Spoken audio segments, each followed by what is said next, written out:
సమాజంలో ఎవరైతే ఈ ప్రేమ వలలో పడతారో వారు ఏం చూసే పడతారు?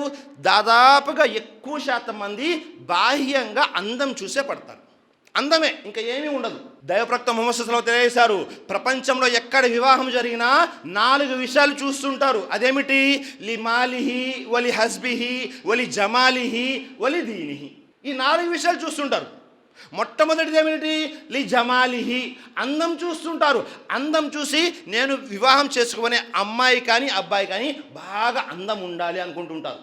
ఈ అందము అనేది కేవలం 4 రోజులే, 4 నెలలే.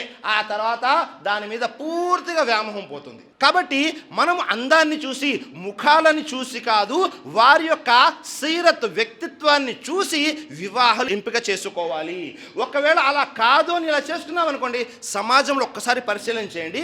ఎవరెవరైతే ఈ ప్రేమ వలలో పడి వివాహాలు చేసుకుంటారో వారిలో 99% మంది నెలలో, 2 నెలల్లో, 6 నెలల్లో పూర్తిగా విడాకులు పొంది మళ్ళీ విడిగా ఉంటారు. ఎందుకని?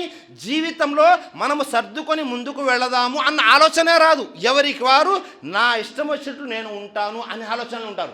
దీనికి కారణం ఎవరు? అనేక కారణాలు ఉన్నాయి. మొట్టమొదటి కారణం ఎవరో తెలుసా?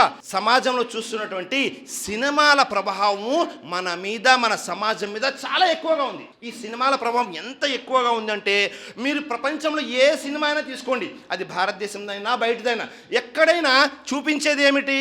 చివరిగా ఒక పురుషుడు, ఒక స్త్రీ, వీరు ఇద్దరు కలవడం కోసమే పూర్తి సినిమా రన్ అవుతూ ఉంటుంది. వీరు కలిశారు, అయిపోయింది. ప్రతి దాంట్లో కూడా అశ్లీలం చాలా ఎక్కువగా ఉంటుంది. అలాగే అర్ధనగ్నంగా ప్రదర్శించే వాళ్ళు చాలా ఎక్కువగా ఉంటారు. ప్రతిదీ కూడా ఎలా అయిపోయింది అంటే, కనీసం బిడియం లేకుండా కుటుంబ సభ్యులందరూ కలిసి కూర్చొని చూస్తుంటారు. మరి అలాంటివి ఇది చాలా పెద్ద ప్రభావం చూపుతూ ఉంది. ఒకటి. రెండో విషయం ఏమిటి?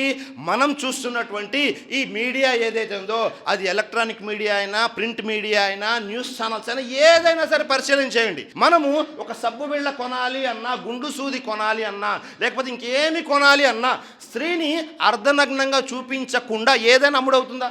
ప్రతిదానికి దీని ప్రభావం కూడా చాలా ఎక్కువగా పడుతుంది.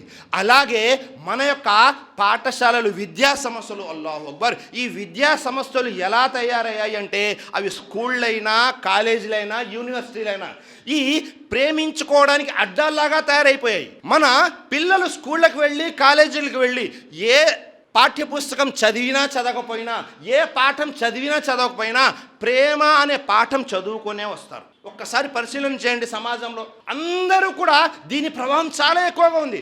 అలాగే స్కూళ్ళల్లో ఇప్పుడు లైంగికంగా ఎలా ఉండాలి అనేది సెక్స్ ఎడ్యుకేషన్ కూడా చాలా ఎక్కువగా విపరీతంగా తెలియజేస్తున్నారు. ఇంకా ఇప్పుడే అవసరం లేదు, మన పిల్లలు యవ్వనంలోకి వచ్చిన తర్వాత దానికి సంబంధించినటువంటి జ్ఞానం కావాలి. ఆ జ్ఞానం ముందే ఇచ్చేస్తున్నారు. వీళ్ళేమో విన్నది చేయడానికి ప్రయత్నం చేస్తున్నారు. అల్లాహ్. కాబట్టి ఇవన్నీ కూడా కారణాలు.